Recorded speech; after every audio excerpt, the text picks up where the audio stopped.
haijalishi Mungu amekupa mafuta na neema kiasi gani, una neema na mafuta kwenye hiyo nafasi Mungu aliyokupa, sio kwenye kila kitu.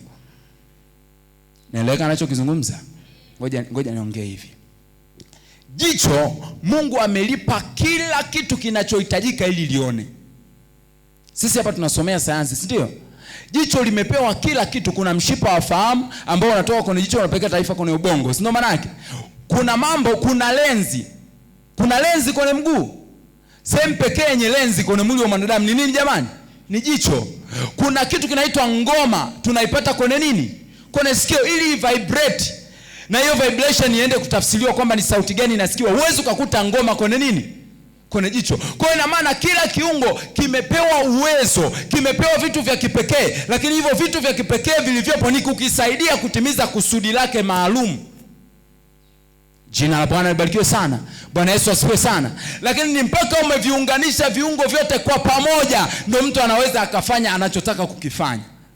Kama unataka kufika mahali hapa kwa ajili ya kusikiliza semina, ulipokuwa nyumbani ubongo wako uliwaza nataka niwahi niende kwenye semina. Lakini ulihitaji macho ili uweze kujua njia sahihi ya kufika. Lakini hata kama macho yako yalishawahi pita ile njia na yanaifahamu, kama hauna miguu huwezi kuja. Naeleweka anachokizungumza? Ulitakiwa ubebe notebook yako, hata kama una miguu hauwezi ukabeba notebook kwa miguu, utahitaji mikono. Kwa mpaka umefika hapa una notebook, umefika hapa hujapotea, umefika hapa kwa wakati, ni kwa sababu kila kiungo kimefanya kazi kuleta kusudi lako la kuwepo mahali hapa. Bwana asifiwe. Kwa kila mmoja anamtegemea mwenzie. Ndivyo ambavyo tunaishi ndani ya mwili wa Kristo. Kila mmoja ana nafasi yake, ana efficiency yake, lakini ni katika eneo Mungu amempa. Lakini tunaposhikamana kwa pamoja kama mwili, ndio kusudi la Mungu la majira na nyakati linasimama. Naeleweka anachokizungumza? Sawa. Kwa ajili ya muda, mtumishi wa Mungu, tuishie hapa. Tupatie Petro wa kwanza 4:10. Petro wa kwanza 4:10. Petro wa kwanza 4:10. Anasema kila mmoja kwa kadiri alivyoipokea karama. Hem, tuseme kila mmoja kwa kadiri alivyoipokea karama. Anasema itumieni kwa kuhudumiana.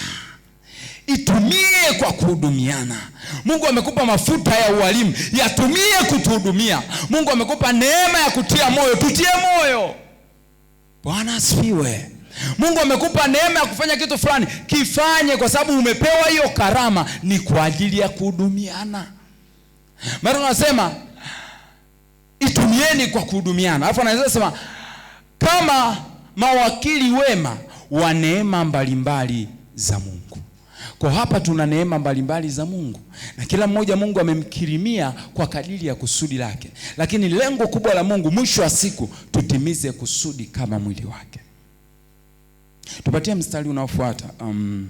Tupatie hiyo Yohana 17 mstari wa 20 hadi wa 21.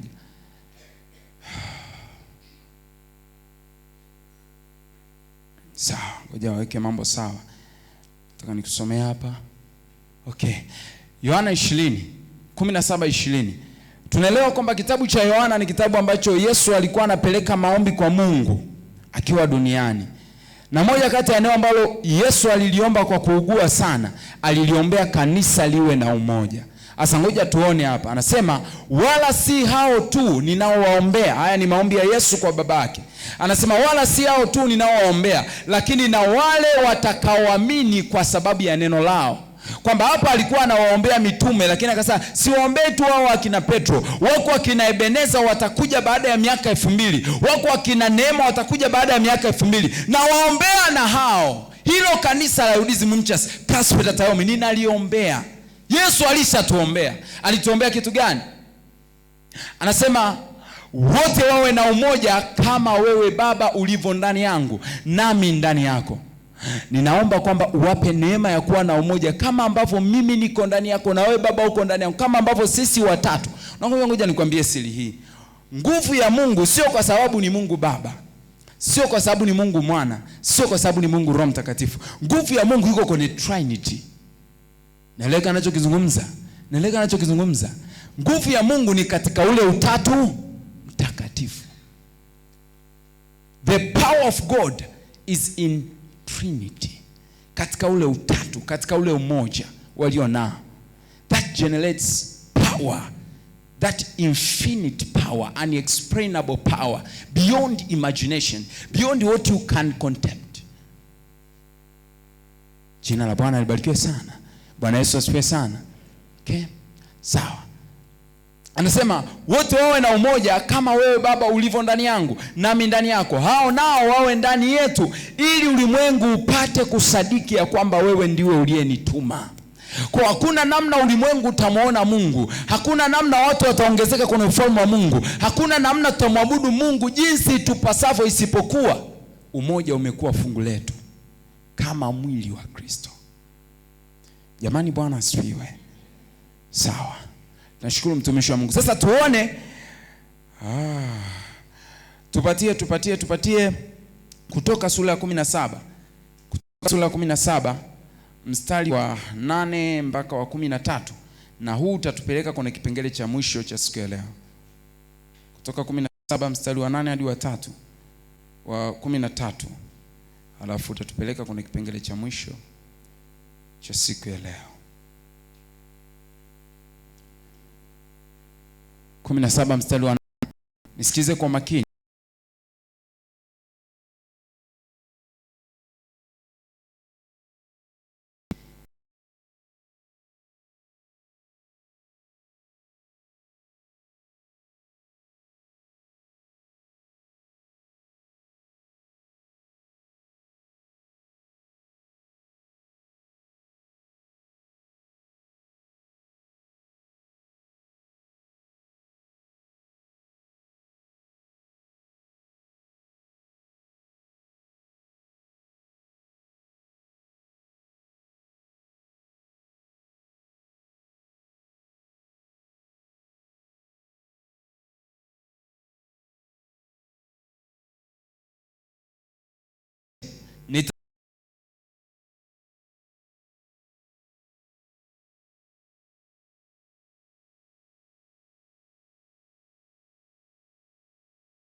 Anasema ikawa Musa alipoinua mkono wake, Israeli walifanyaje?